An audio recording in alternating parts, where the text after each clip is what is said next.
बाबा अरे जरा त्या बातम्या लावून दे रे मला. बरं बरं बरं.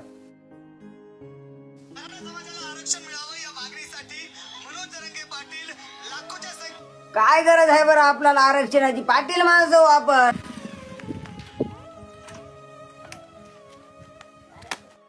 काय झालं रे?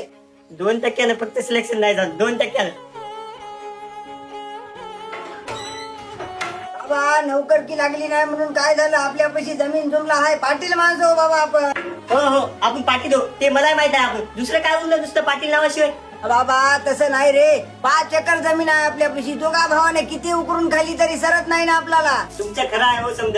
आम्हाला 5 एकर जमीन आहे. त्याच्यात 2 भाऊ आहो आम्ही. आम्हाला किती येते? 2.5 एकर. मात्र येणाऱ्या पिढीसाठी नोकरकीची गरज आहे हो. आज आरक्षण असतं तर मग सिलेक्शन झालं असतं. फक्त 2% गेलो. 2%. अरे बाबा आपल्यासारख्याला नोकरक्या लागत नाही तर रे. काहून लागत नाहीत? आपल्या ते जिद्द आहे ना करायची. मात्र ते आरक्षण पाहिजे ना त्याला. ते बाबा तू म्हणायला ते गोष्ट खरी आहे मात्र भेटायला पाहिजे ना. का नाही भेटत? भेटते. त्यासाठी आपल्याला एकजूट व्हावं लागेल. बाबा तू म्हणायला ते गोष्ट खरी आहे रे. आज किती दिवस झाले मनोज दादा जरांगे पाटील लढायला येत. एवढ्या दिवसात या माधरचोद सरकारनं आरक्षण द्यायला पाहिजे होतं आपल्याला. अहो बापू म्हणून तर म्हणालो ते एकटा वाघ लढायला आपल्या मराठा समाजासाठी. आता आपली तिथं खरी गरज आहे. म्हणून तर म्हणतो तुम्हाला आता पाटीलपणा काढा अंगाचा. चला आता आपण जाऊ द्या मुंबईला. बाबा मयाच्यानं काय बंबईला जाणं होत नाही पाय. पण येत्या 29 तारखेला मनोज दादा जरांगे पाटलाला ऐकण्या पाठिंबा द्यासाठी तू बंबईला जाईन. यालाही घेऊन जा.